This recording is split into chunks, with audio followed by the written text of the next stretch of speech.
Cham den den jambe yung la sha za lo gang ge lo de di nyen den den ye tra nam da ram sa ra ve ji nye den gan ji je zhe chi re ni je tu gra le ban zen gang da si be zhen re ma re men tam dung e je ze ve Rozoi gun lai puje darze Zhe yong den song Zhu darai che zhu nyamon yi long Le je jiao zhu zhu ze jing Ma ri men se dung ren yu gu jin ye juan ze ra zhe nam Dung ne da jin sa ju tar zi Den lu zo da se tu gu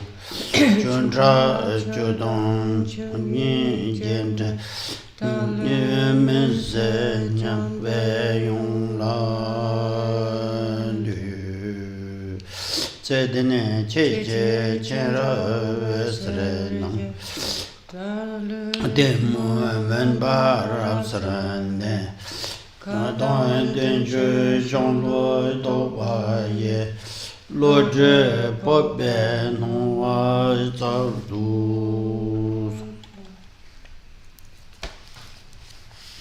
Kang ge tu je zhe je ta wa tam je nam bong ba tin jen zhen yong dun ba gong Po dam de la da sha cha en jia yang sha na du je jin re zi sa yin yin bo zhe ba nam ba se nam ge yin bo shang ba gun du song ye we zhe jin je lang ge sha cha xie jie kan yin xie jie ka la qin rab jin guo jie zai be dong du jie len la po Yer we ten ba gun ne san zai be ga ju ren bo che la sha jie wo Tsarab gun du si ye tan ye le tam ge sam sha ge yong zong xi Shang chub jin bu lam kin kar ma ba ye xie de be ji we zu ge du Tu sum sang jie dong jie jie ngo wo Ri dong jin gu re jian zui cha za ga jin cong ba me Kam sum chue ji jia lo pa le jia we hong bo kar ma ba rong zhong rik bi dur jie sha la Wo sum gyu ba jin be sha ca xin che do cha su qiu Xin jie la pa ran zai du su lo da dong sim jie nam jie lo ju sun ro re xin jie lo xi chue lam do long re xin jie lo Lam chul ba sir wa xin jie lo xi chun nang yi xi zui cha ro Xin jie la pa ran zai du su la su Ya se Togme Zangpo zai be La lin so de ma shu yong tu Tene tomar le je tun par du yong ge tun Taran yong ge tun namba sum ye bre la Le ge tun Le dun te ro tsar re che je dong zambar tam ja ba de Le de da le ka ge Le se de kong la se ge re Le se de Chödrak ta purpose Danta Ya Le ji tun la che je da zambar tam ja wa ni re ten ro tsar re 다 용된 것들라 쇼라가 숨 섭된 요래 숨 섭된 데 되네 상주 샘좀 뭐지 제외 요 샘지 네 샘지라 라빠 샘지 랍전 어다 디 건 때는 파버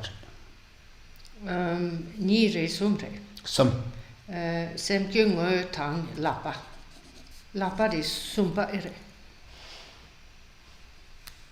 당한 것도 없어 changshu ki sem gi gyu 직제. sem kye ngo ni che lapa de sum 야 tene dang po da shung ko rang la le den shung den tang ka re sum sum 죽네 juk den okay. Now, the explanations concern a text authored by the Tibetan Buddhist master Togme Zangpo, where he sets forth 37 practices regarding the path of a bodhisattva, the kind of practitioner whose main focus is to accomplish the welfare of all sentient beings. So it's the kind of practitioner who very much focuses upon giving up and eradicating selfishness. And the text has three parts. There is the introductory part, where the author makes an offering of worship to the objects of refuge, followed by his pledge to author the text that we're going through, the 37 practices, thus revealing his purpose in authoring this text. So that's the first of the three main parts of the text. The second is the topic itself, that of the 37 practices of a bodhisattva. And this is the longest or more extensive segment of the text, and it has three sub-parts. It's the part of this segment of the text which sets forth the kind of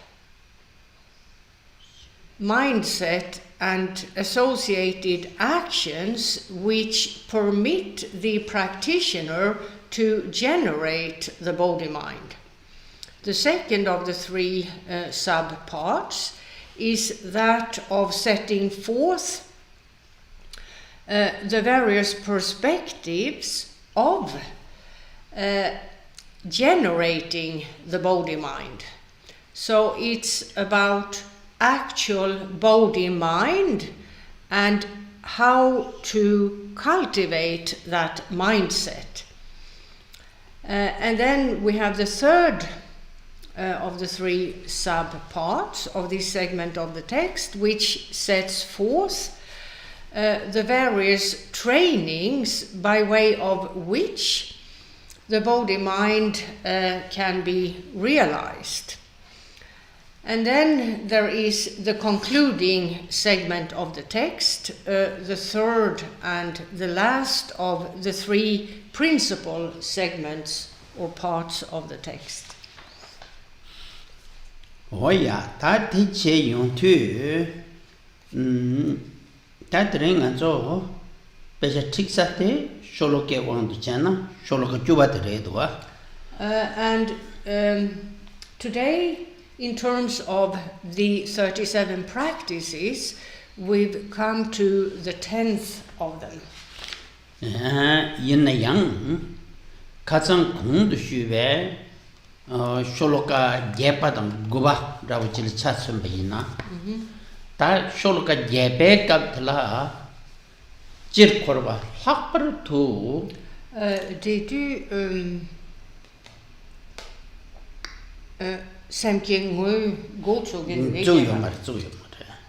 La okay.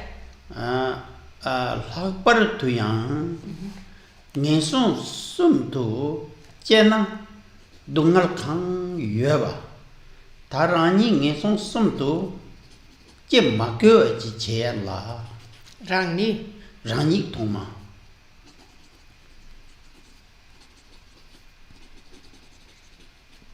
Lasso? 당에 랜델라서 벌써 송고야데 하청 계신 분이 맞아.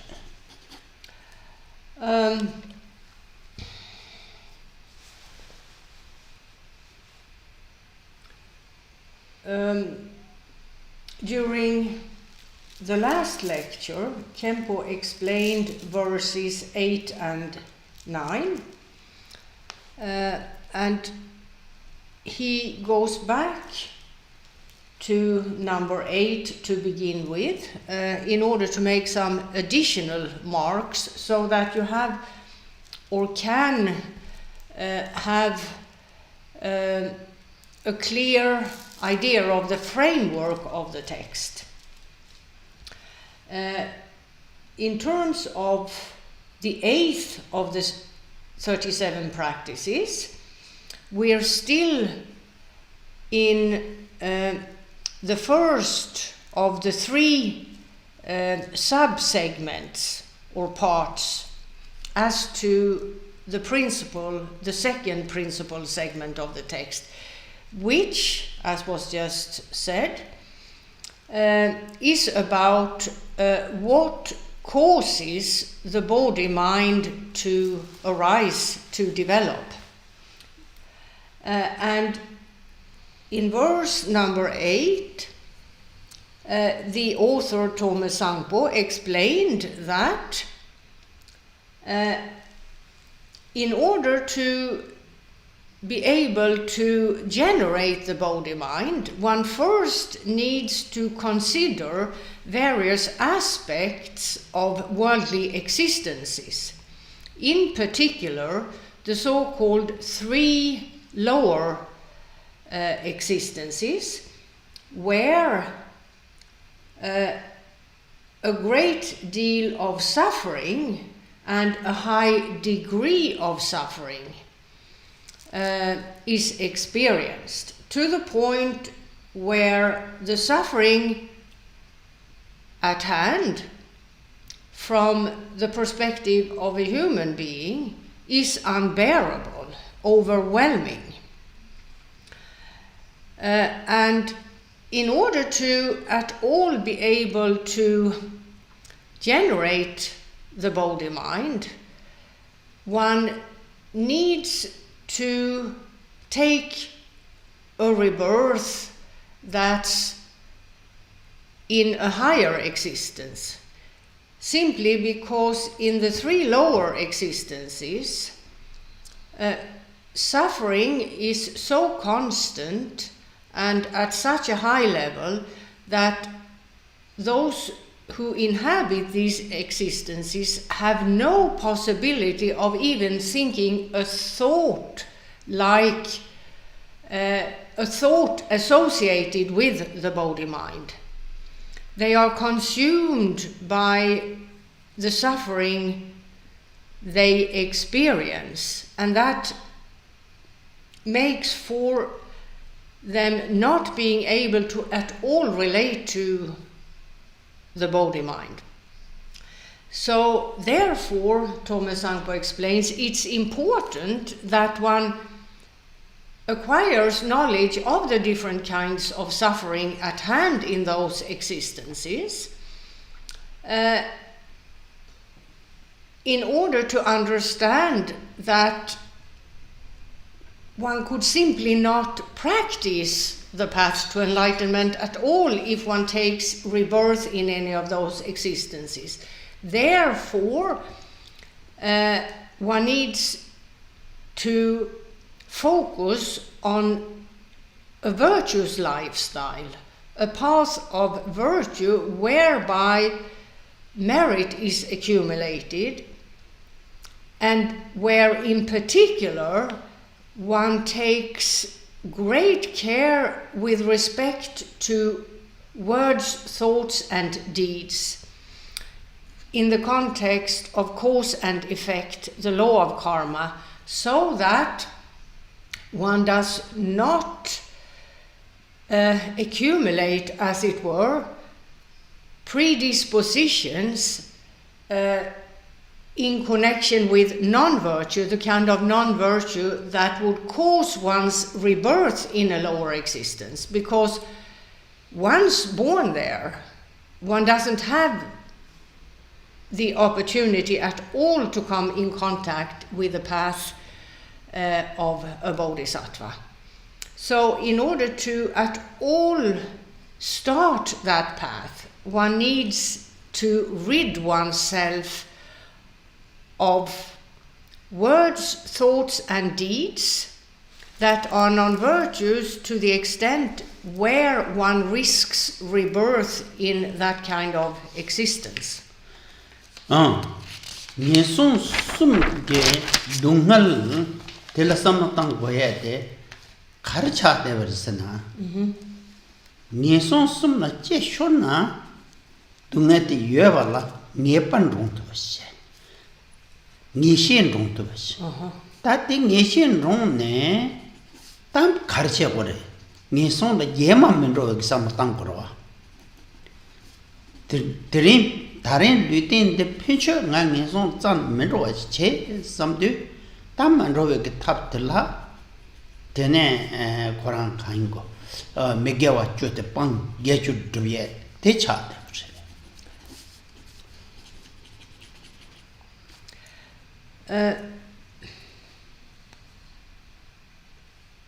So one needs to acquire a detailed knowledge of what occurs in the three lower existences in terms of the different types of suffering, in consequence of which it should be the case that knowing what one now knows, one is able to take the decision to not enact words, thoughts and deeds that could cause rebirth in any of these existences. And that means knowing all details of these existences and contemplating them to the point where it's crystal clear to one that if one is reborn in any of those existences, for that period one is, as it were, a lost case in terms of the body mind. One does not have the freedom to practice the path of a bodhisattva at all once reborn in any of these existences. So one then has to find out, how can I prevent such a rebirth? And the answer is by way of the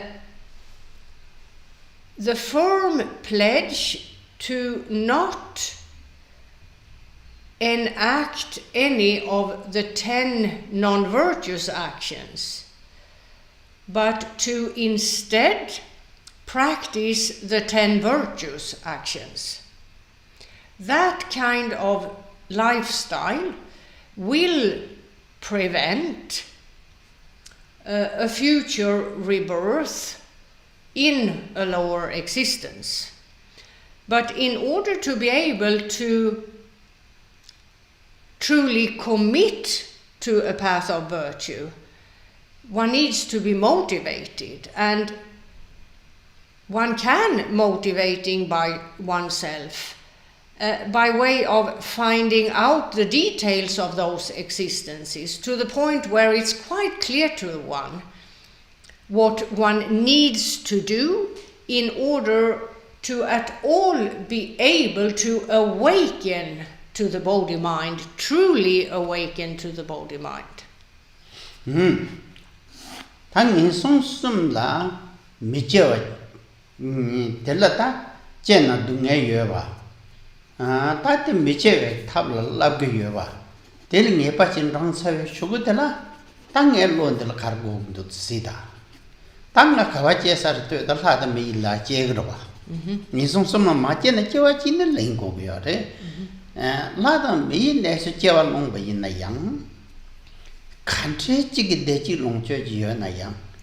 차반도시 기둥에 마디어지 짠 맵시 시스템 베타 땡게 땡단다 송도가 코티 차다 Ordet sitt teksko. Sisum deva tsatsi simba. serbahin se te chada Den är ljudsam kikimpa. Ljudsam- Där är mittappa tungö sarva. ya yusam chi yimba temme tappa yimba telange pandong. So we've come to the point now that the practitioner has a comprehensive knowledge of what happens in the three lower existences, and therefore he has made a firm commitment to practice a path of virtue. What's the next step in terms of being able to truly generate the Bodhi mind? Well, then you have to consider other possible rebirths in other existences other than the three lower existences, in order to make your mind focus in the most effective way as to obtaining a rebirth where one can give rise to the Bodhi mind, where the circumstances are such that this can occur. So, in terms of a world system, you have the three lower existences, and then you have the higher existences. And the higher existences are inhabited by human beings and so-called gods. Gods from the perspective that the circumstances in the god levels of existence, or in the god existences, one could say perhaps godly or divine existences, are far better than in the realm of human beings.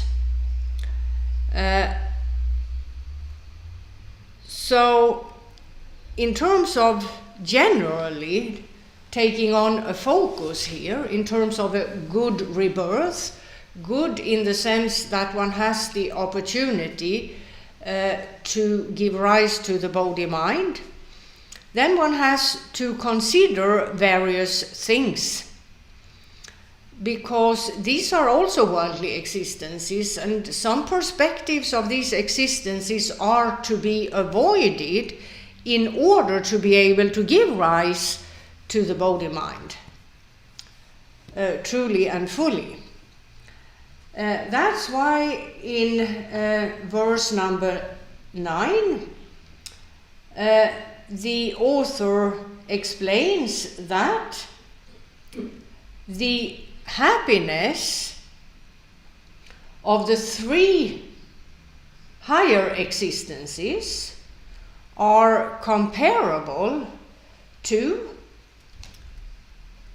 dewdrops on blades of grass that, when the sun rises, vanish in an instant. What is this a reference to? It's a reference to one of the three types of suffering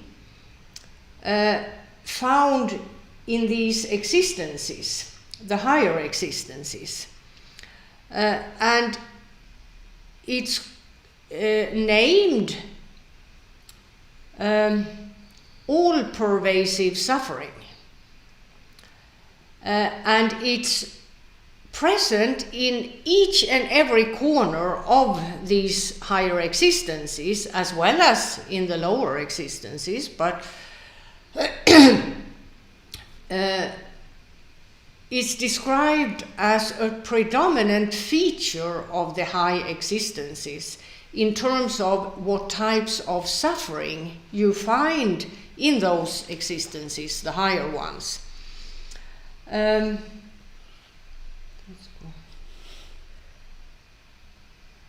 So the image of dewdrops on blades of grass vanishing in an instant once the rays of the sun hit these dewdrops.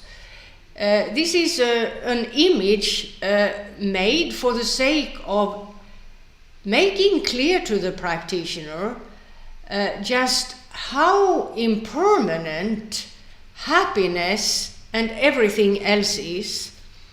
And as happiness is impermanent to this point, there is no point. What one can learn from the image then is that there is no point in being attached to worldly kinds of happiness, because worldly kinds of happiness are not of a lasting nature.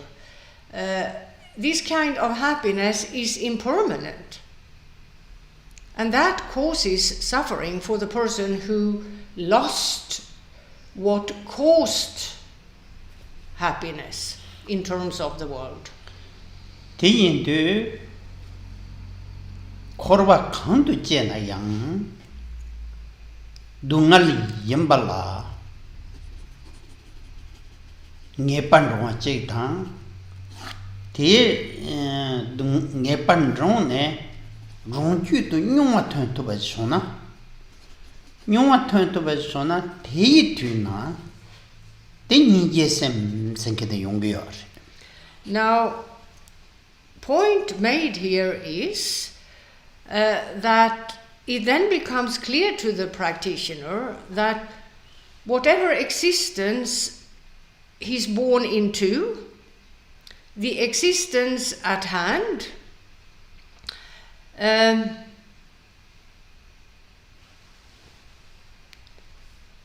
is of the nature of suffering.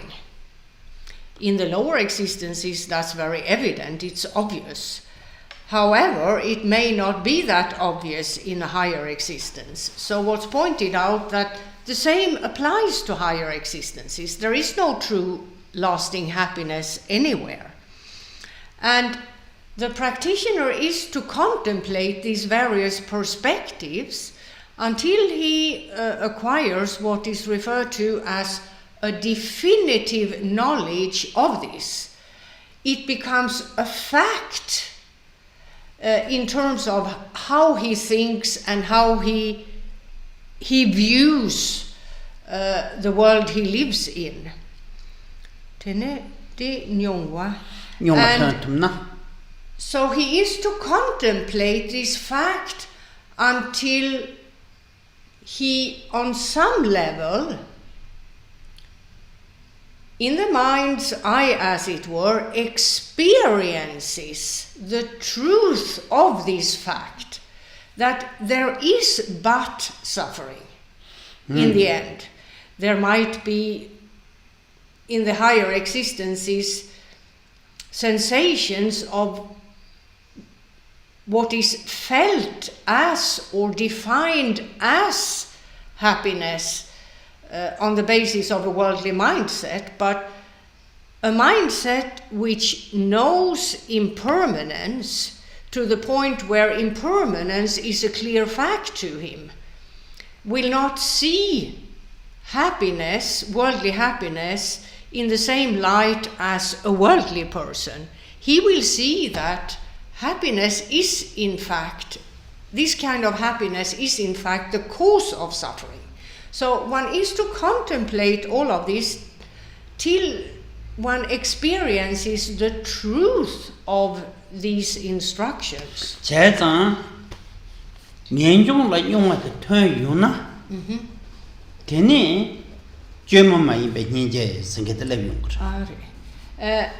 To the point where one is ready to renounce a worldly lifestyle, as it were. And at that point, the practitioner has developed enough as it were, or to the degree where he's able to generate compassion for others. Compassion as defined in the context of the path of a bodhisattva.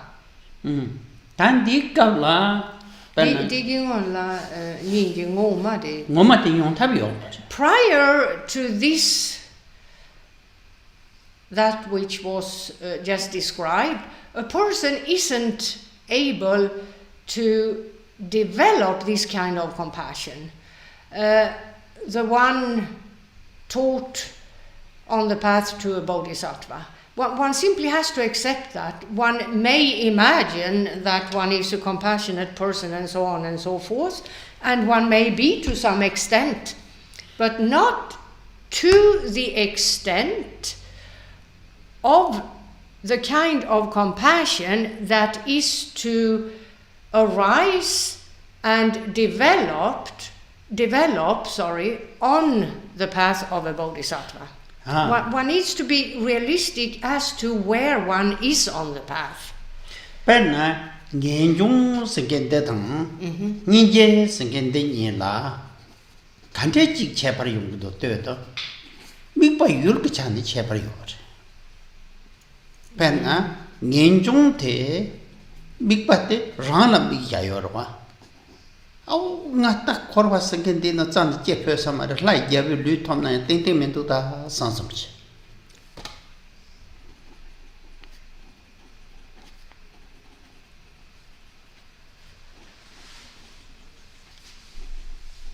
Also, ninje sengende mikpa yul ke chan rang sam mayin pa semchin suyang yang de me lo chi go ge yor wa. Sentient Suyang korben na la yang de me lo chi.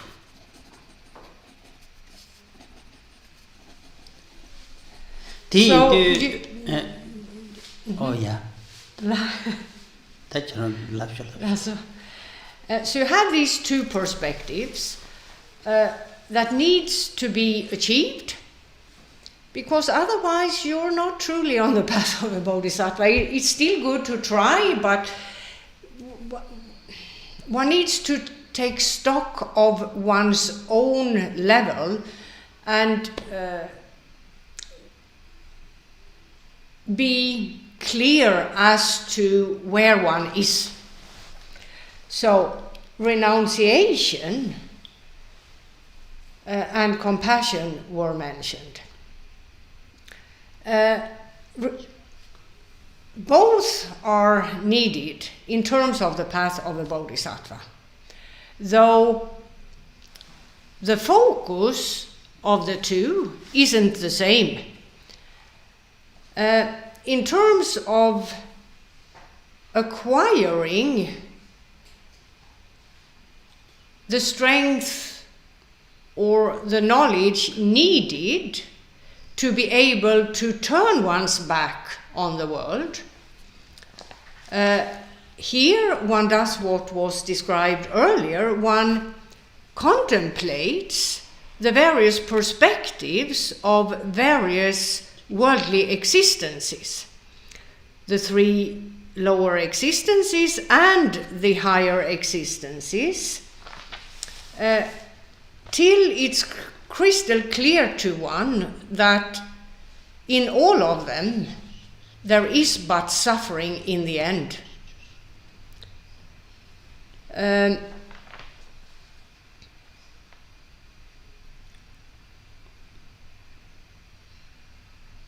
To the point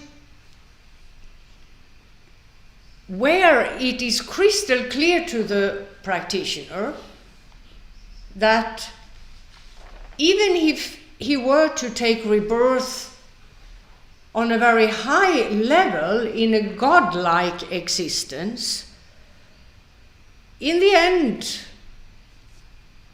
that's not desirable. Because he now fully knows, in consequence of his contemplative meditation here, that those circumstances in the godlike existence that seem to the mind of a human being very pleasurable are in the end nothing but the causes of suffering. They are in and of themselves of the nature of suffering. So here, the focus of the contemplative type of meditation done here or practice is one's own person.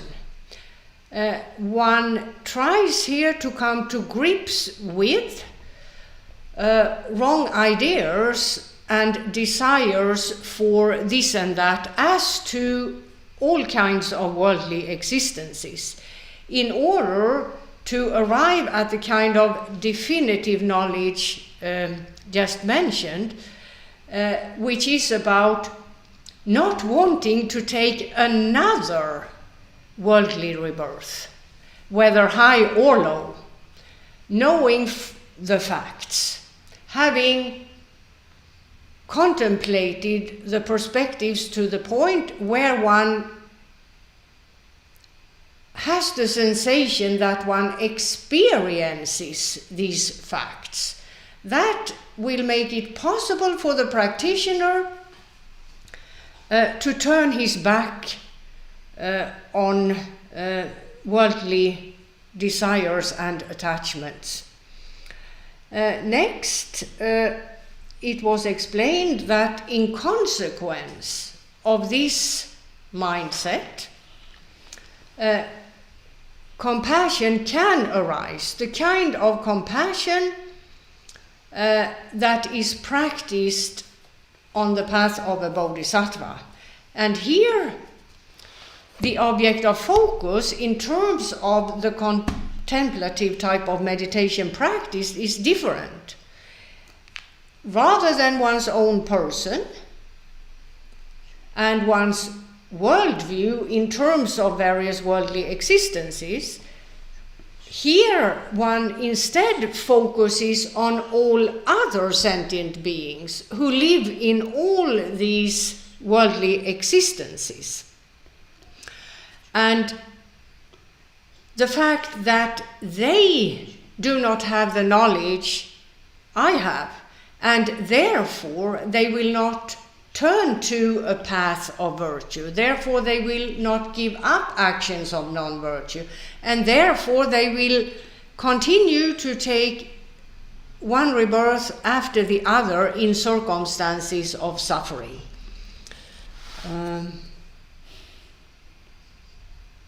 Korva kan det som sånting är chick. Tongge min du nåt nang lina. Det tänker man då. So all in all, I can't read my last note. It's too unclear, the handwriting. However, the point made is that here the object of meditation yeah, and therefore, since they do not know what to do for their own good, as it were, seeing that fact, one's compassion for them is compassion to the point where one can simply not turn one's back on them. One could perhaps say that compassion takes over the mind. Compassion for all those sentient beings who do not know their own good, as it were, who do instead the opposite. Instead of accomplishing their own good, they accomplish their own suffering.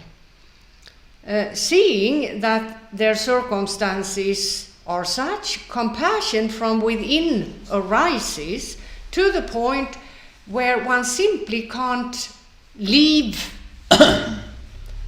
them behind, as it were, and one's focus becomes that of benefiting them in order to free them from unfortunate rebirths. 다티 제 차드 다 쇼로간 주반데 간땡 그도스나 Pena Sholoka Tangboda Kanse, Yepa the Gube Tendon, Samna Yang, Tangne, Ngenjong Samba Lepsona, Ngenjong Samba the Kaji Pune, the number Tagarande, Mikpate, Kachap Semjala, Migne, Niji Semjiran, Jet of Sida.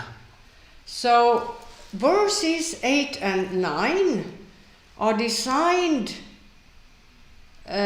for this purpose. That is to say, the type of developing the type of renunciation described, as well as the kind of compassion described. That's the purpose of verses 8 and 9 in the text, or purposes, as it were. Nijete Kamgobi Yarala, Tan Dorna Jev Chungu Seminandra, Ring Seminandra, Chog Seminandra, Jetan Mijisikente, Tongman Nitu. Jewang Hapsi Singentan, Lande Singendala Yiche things was Jeko. Tange Tetsidi Dratu Gimindu, that Chevo Chungu Dringadang Chempo, Sumkaki Godang Masong Tanda Nejung Dang Ninjini Erego. This Sumkakal Gogu. Digging one rose on the cheek. Yeah. So, me. Jebu Chung Samsung get the young, Nyanjong Samba Ragandoa, Drain the Nyanjong Regadoa, Chambo the Ninja, Sink the Rale Gandoa. Then this is Drago in Dede Ninja de Chempo Gisalamato. Chambo the Zo Ninja, Zo Chembuksa, Shantani Nyanjong. Nyanjong Zo Lamgi. Now, in terms of practitioners, you have a threefold categorization. I can't remember, but I think that was mentioned last time. However, yes, in the you have the threefold categorization of categorizing practitioners into three categories with reference to their capacity. You have those who are of a lesser capacity, those who are of a middling capacity, and those of a greater capacity. And if we relate those three to renunciation and compassion, it's the case that it is primarily renunciation, as it was described in brief, which relates to the first two practitioners of lesser and middling capacities. And the kind of compassion just described primarily relates to practitioners of a greater capacity.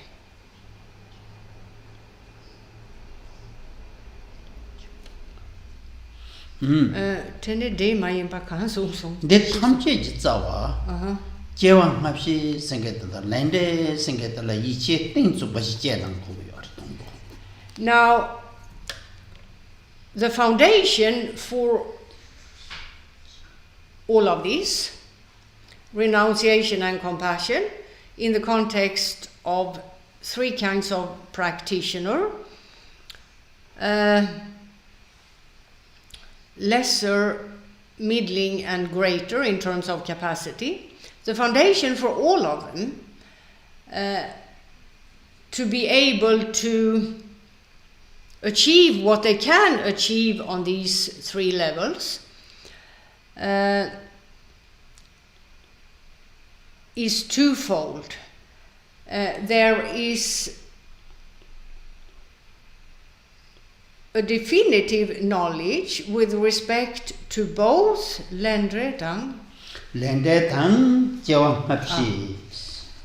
definitive knowledge with respect to both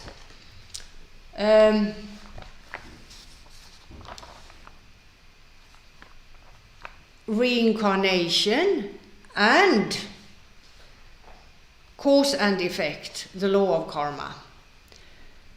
These 2 points, 4 things to work so that the practitioner on his path can develop.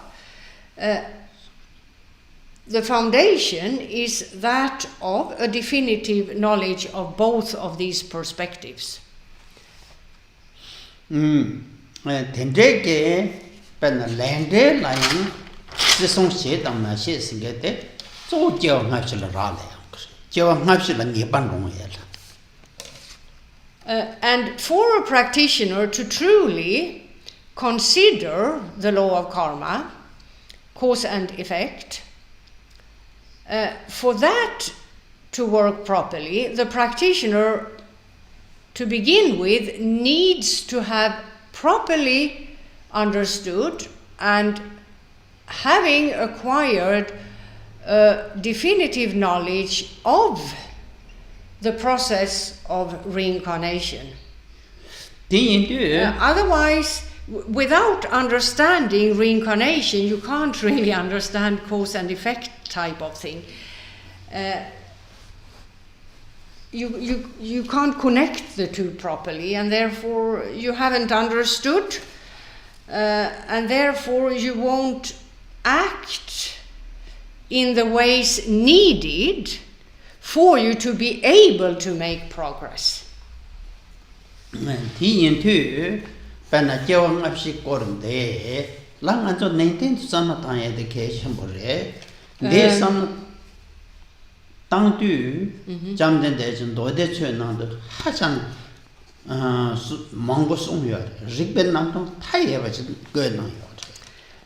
So, to begin with, definitive knowledge of all details of reincarnation must be known. And because this is so fundamental and so important in terms of making it possible for a practitioner to make progress, the Buddha, the Bhagavan, taught about reincarnation frequently, which is recorded in many, many sutras. The lectures he gave, and in this context, in connection with this topic, that of reincarnation. So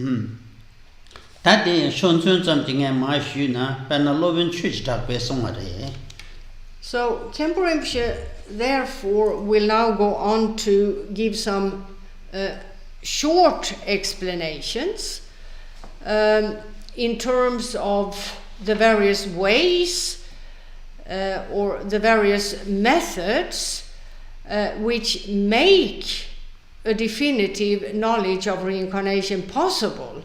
However, you have to keep in mind, of course, that the explanations during a single lecture will be very brief, and that there is much more concerning the topic in question. However, he'll start out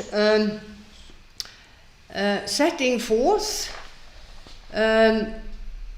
logic and reasoning in terms of clarifying reincarnation on the basis of how the Indian Buddhist master Dharmakirti set forth this topic for the purpose of making clear what the details of reincarnation are.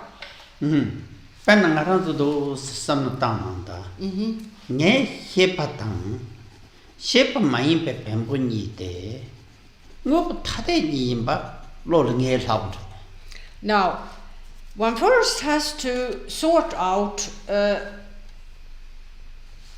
what existence involves on the most fundamental and basic level. So you have 2 components, as it were, mind and matter.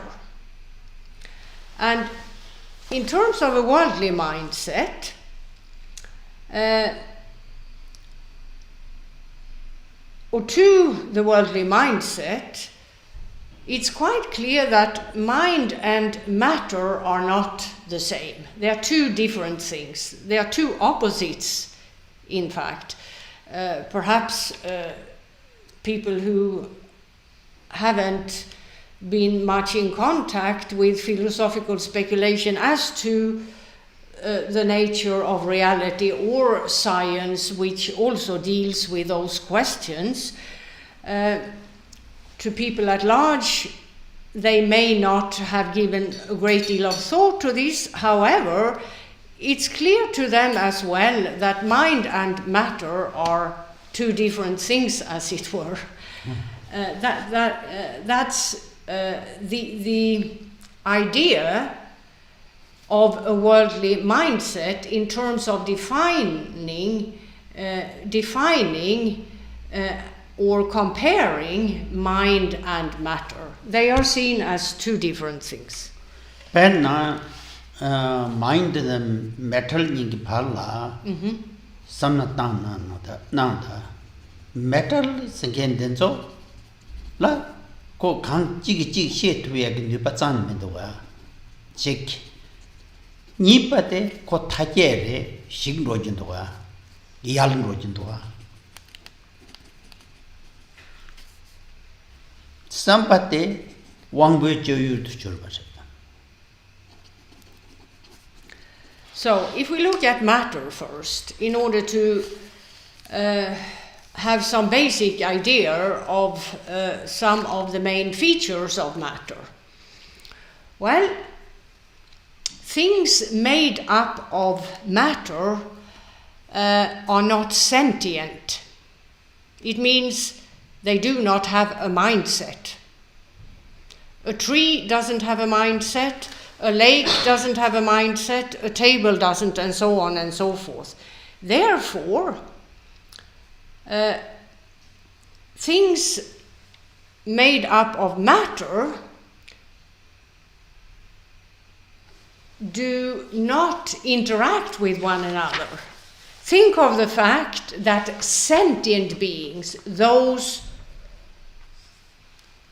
things that are endowed with a mindset, they interact and socialize.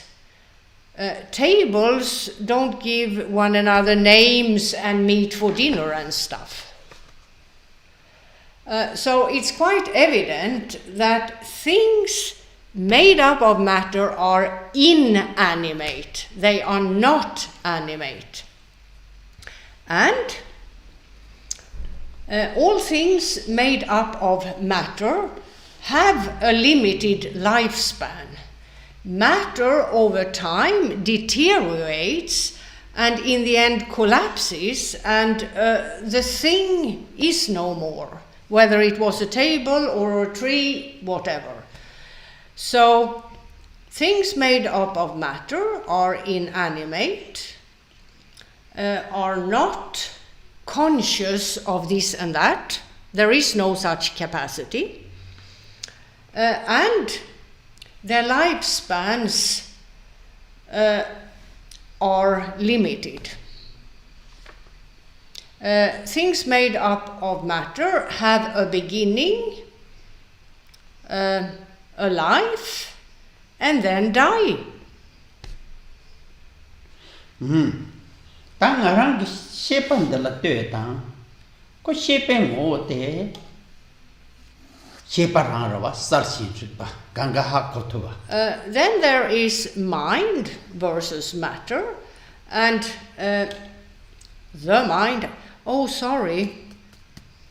Wongpo kande rede. Wangwe joyu to churwa. And I forgot to say, in terms of matter, matter is perceptible to sentient beings by way of the senses. You have the physical sense faculties, and then you have the so-called mind faculty, according to the Buddhist theory of knowledge, where that faculty is not of a physical nature. However, by way of those faculties, material things are known by sentient beings. Now, so that's another characteristic of matter, namely that it is perceptible. Then you have the mind. Mind te la salshin rikpayore pembole ko dode. And according to Buddhism, the so-called mind has two basic characteristics. It is clear and knowing, or depending on the Buddhist school of thought defining these characteristics, it is animate and knowing. Two characteristics that matter does not have. So the mind is, as it were, the opposite of matter. It is sentient. It involves being conscious of this and that. It involves knowing objects of knowledge and so on. Something that doesn't happen in the context of matter. Also, tene dagana shinge rang semte wangbo ngai juyu to machurware. And the mind is not perceptible via the senses. Whether the faculty is a physical sense faculty or just a mind faculty. The mind isn't perceptible by way of a sense faculty. It is immaterial and therefore not perceptible.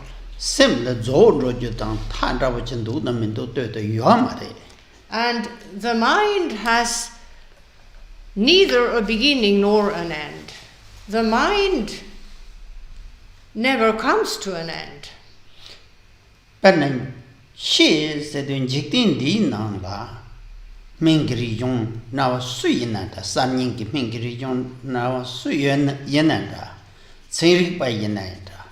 Tongme Now, in this world, the world of human beings which we inhabit, death is defined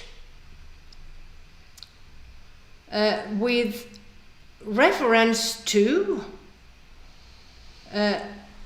that the body no longer functions, the body has died. This is what we call death. And this is accepted both by science and different religions. Death is defined in all systems the same way. Namely, the reference which proves that death has occurred is a dead body. Penna ta lupo shawa che meje onde ko she song res and ta jue shabre ma to sem shires and ta jue suchi ge to yo ma wa dan da part. Now once a body stops functioning, to the human mind death has occurred.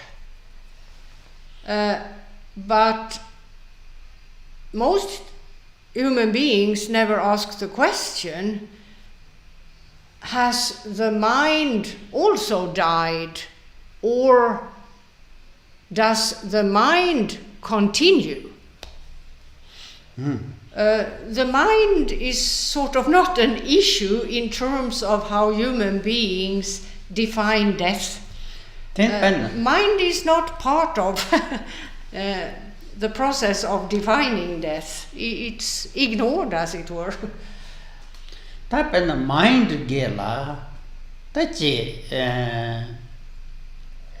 딱 돈이 감기였나 다 가르 감기였나 제 마인드를 내가 꾸였네 대로 좀 생긴지나 딱그 죽고 싶잖아 양 다동 투담 대세야라고 때는 남발 뭔가 오는데도 Now,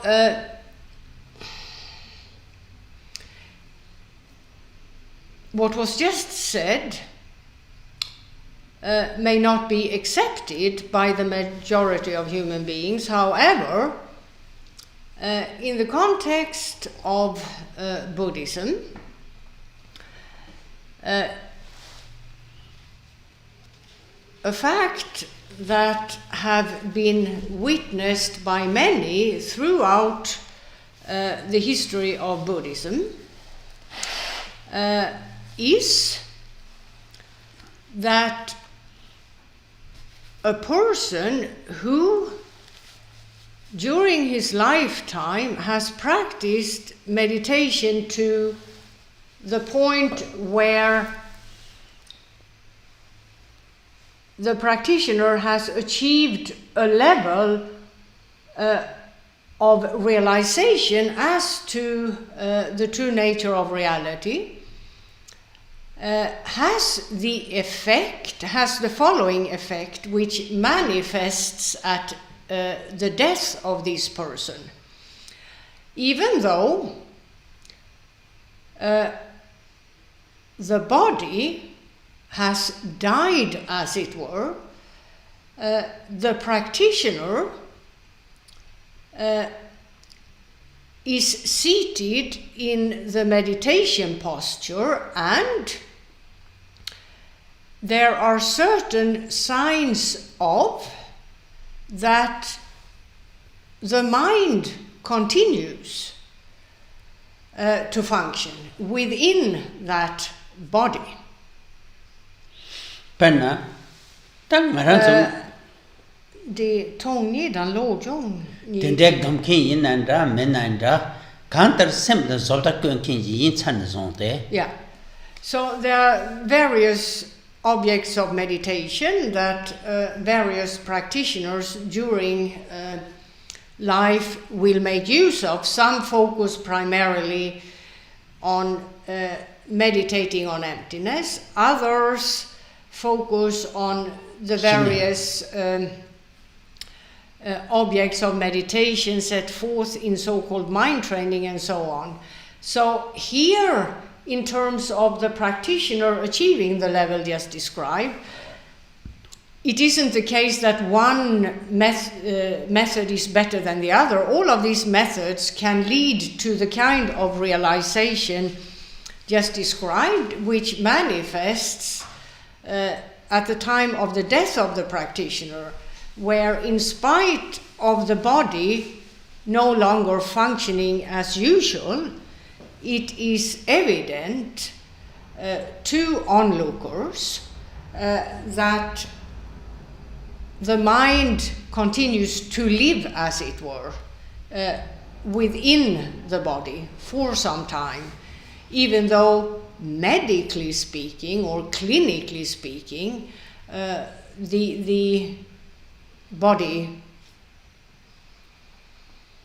is determined to have died or to be dead. Oh yeah, then young today gele some of them. Young repeat tab yin song yod. Penna paksha gele takje tang the young hak over his song. Perna pug thoma jenkin de la oma tonton suchike la gogmido. Chi yinanda, me yinanda, oma tonji in bat ko ngegdo. Te seram make kambe pasha jirawa song. Now, of course, this first example given in order to make clear that the mind continues after the body has died, it may appear a bit odd to individuals who have not witnessed the kind of thing just described. However, there are many who have witnessed this. anyhow, in order to make more clear that the mind or the mind stream isn't subject to death, it's just the physical body, Khenpo Rinpoche gives another example, namely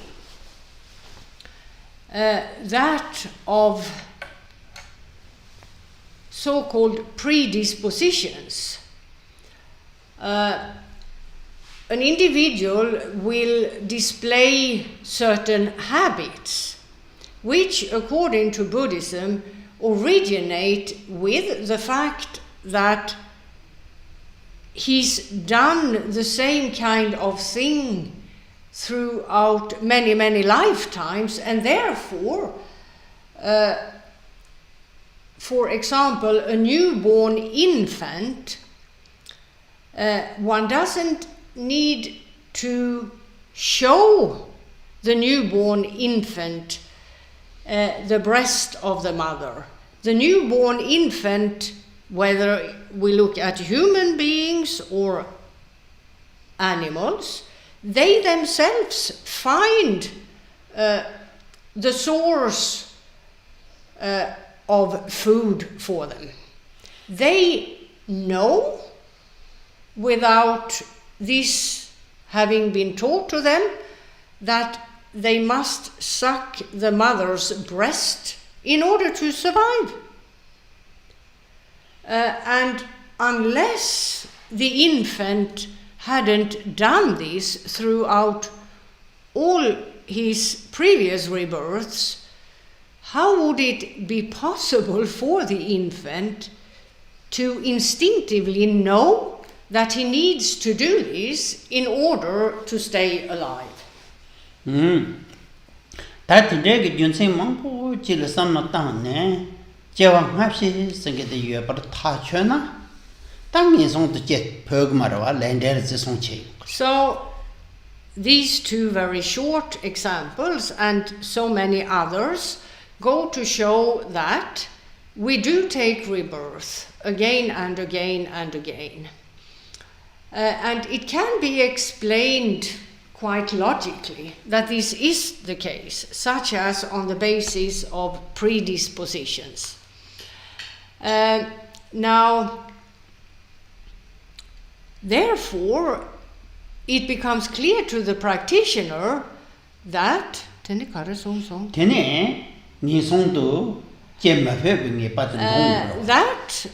unless I myself do not turn away from non-virtue, there is a great possibility, it's even a fact, that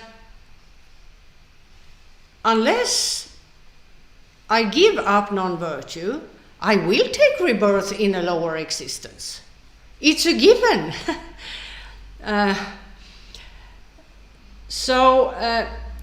Contemplative meditation as to these perspectives and much more are needed in order to be able to at all give rise to the kind of compassion a practicing Bodhisattva cultivates. Tene, Tang is on the Gemma Peppa, Tori to Gemma Peppa, the Jew children in the Semte, the Jawa Hashel, then the Jegogodoa. Jew Chung Sim Jawalaya, Jawa Hashel and Yapandron Gogodoa. Drink is Sim Jawalaya, Yapandron Gogorella, Chog Sim Jawalaya, Yapandron. So, this is a perspective any kind of practitioner needs to educate himself in. Namely, the fact that any kind of rebirth is possible, high and low. It all depends upon the kind of actions one engages in, whether the next rebirth will be in a lower existence or a higher existence. So,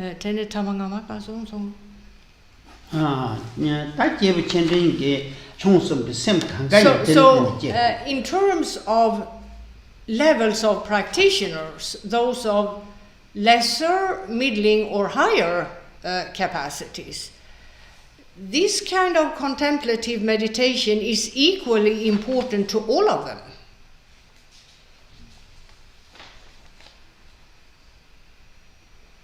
Because without this insight, as it were, as to the ins and outs of worldly existences and the consequence of reincarnation, making progress is not really a possibility, even though one may try.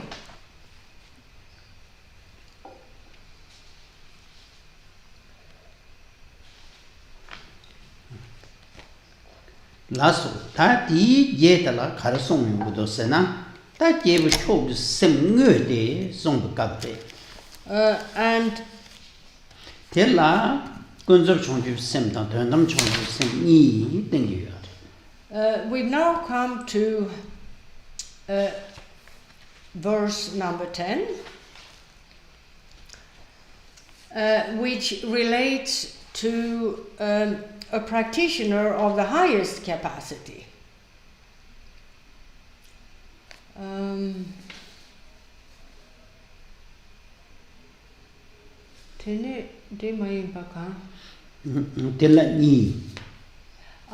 here you have two perspectives in terms of the body-mind. You have the relative perspective of the body-mind and the absolute perspective of the body-mind. So relative and absolute truth.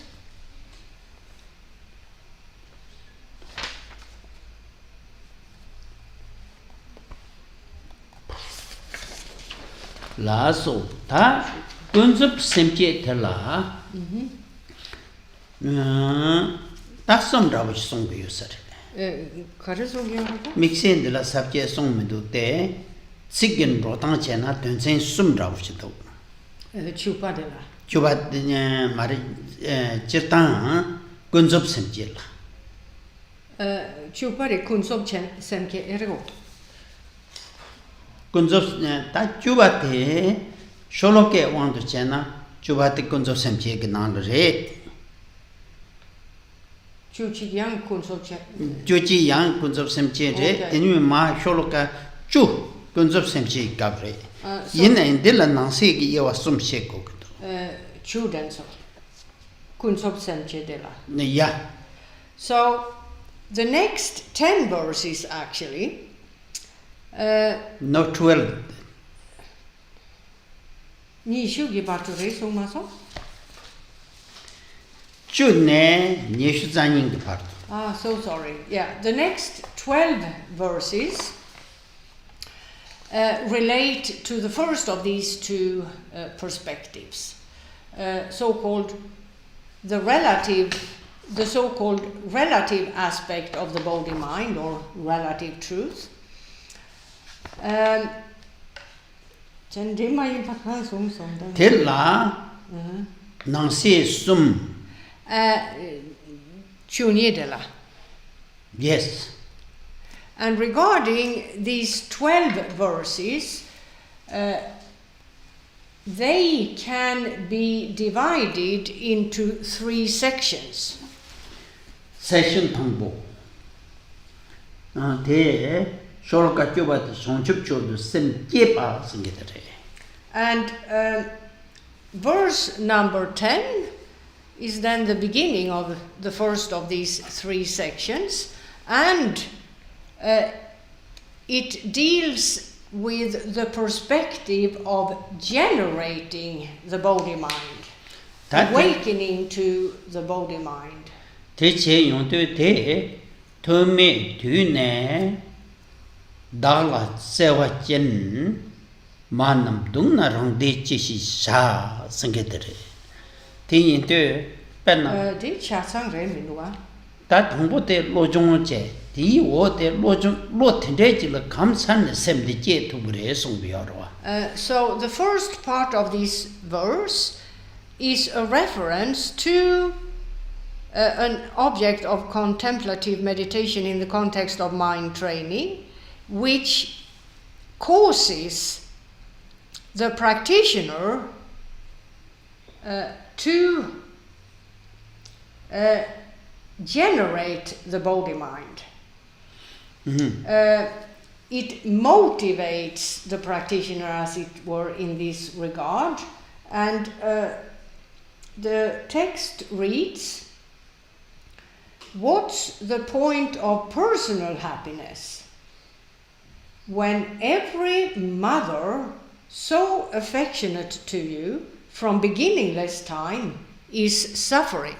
Tante songre penna korwa thoma mebe tujen ne sentient do tsangma rang matsewa chen jangjang res ta jewa ngabje le yi chena ta te tsewa chen yimba da goyung gro ba tenso kanga dungai nang phana pha chuk ngara dewa chen gi singam dewa ngba ba khardu sash.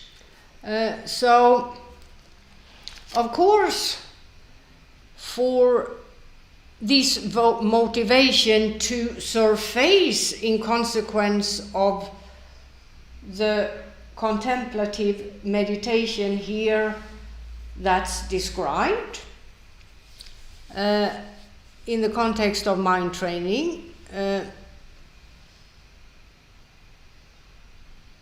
for that to work at all, it requires the foundation of a definitive knowledge of the doctrine of reincarnation.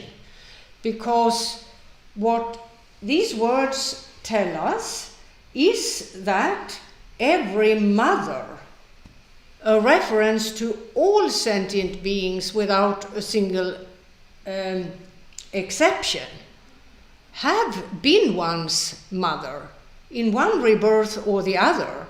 And in those rebirths, those individuals have treated one with affection and love. And this sort of interaction has occurred since beginningless time. And at this point, all sentient beings trapped in various worldly existences suffer to one degree or another. So why should I then concern myself with my personal happiness when all mother-like sentient beings suffer? Why should I focus on a rebirth for myself in the land of great bliss, as it were, Deva Chen? How can I take that selfish focus? How can I even think in this way when all mother-like sentient beings suffer? Penna ngochu thome khorang ku shaka la kala homa so ke hyune che khandu dagbe singam khawa jewa yegi nganso monam khawa jegore hyundo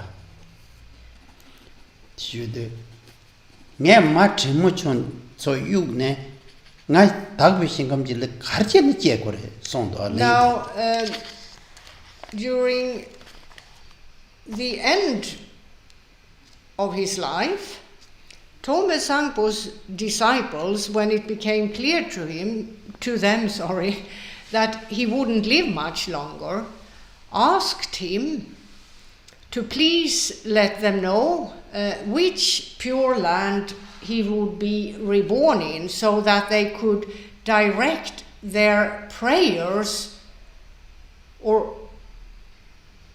towards that land, as it were. So in the mind's eye, one presumes they would focus on the descriptions given in the scriptures of this specific land and their master there. in terms of the practice of praying. Now, Togme Zangpo had answered them that, well, how could I just settle in a Pure Land when all my old mothers are suffering in various worldly existences? Pana matrimu chet so dunga gandam da platsu de de ngaran de chi wo tang ne deva yina jiktin di na la yam bet tell me marap kyongi chi tsi go gro. A person who is selfish and thinks primarily of his own good circumstances is in the world defined as a selfish person, someone who doesn't know shame, someone who isn't embarrassed for grabbing, in terms of grabbing all that's good for himself and not considering the welfare of others. How could I act in this way? He had answered them. Me settling in a so-called Pure Land, a land of comfort and good circumstances, and simply remain there without acting for the good of all my old mothers trapped in circumstances of suffering. Thomas on Vietnam time did a chick but chick Henry. No my young Rick Dojin Hung Capjila Os Jelly and Yimbe Travachi Church de Messicle. Chögi drön me? Yeah. Det på många min som sin matur. You know Koran. Chögi drön me? Yeah, Cope Mishudurchin Chöpaya Puchior. They call Moon at Travare. Tavare. Alltså. That is not Tava in the main mission, the Yen Coemeto. Yeah. That is in the chair, the dead son, young in the Dubushidare, which a good Shabet and Roche. Shabet Martin Natane, Shankam Candachil Pages, Gandishus. Then I Shabet and the Martin to catch him kind of Marisos. She sees Sanjay Chain and Mazo Pardo. They see to come up like a leg. Khenpo gives another example from the life of the previous Karmapa, the 16th Karmapa, Rangyung Rinpoche Dorje, who fell seriously ill towards the end of his life. And at one point, one of his disciples, an Australian man who had taken ordination as a Buddhist monk and had been given the name Dharma Torch by His Holiness himself. He asked His Holiness the question that the disciples of Togme Zangpo had asked him. Namely, well, the monk began by requesting the Karmapa to remain in the world. And if that wouldn't be a possibility, he requested him to inform him or to tell those left behind which Pure Land he would go to, as it were, upon his death. This man, apparently, the monk Dharma Torch, was to begin with a physician. That was his profession. Now, the Karmapa apparently had answered, well, whether I live or not is not really important. The point is that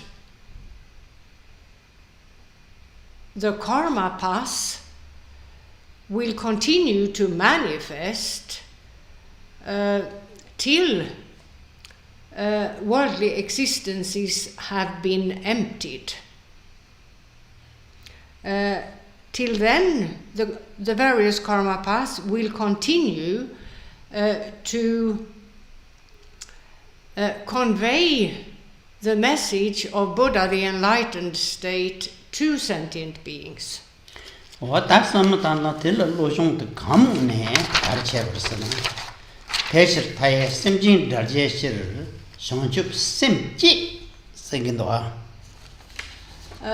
we have the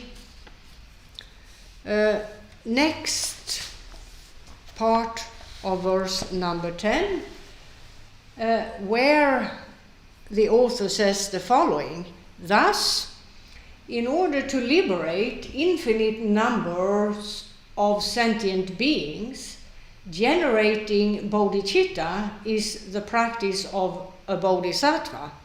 So here it's the act of committing to the bodhi mind, whereas the previous part is about the motivation to commit to the bodhi mind. And to do so, the author says, is the practice of a bodhisattva. So that's all for today. Sunamdaya Tamje Zakvanye Tamne Yebe Ganam Pamje Cheganaje Palav Tubai Sigbe Solen Rowa Rowa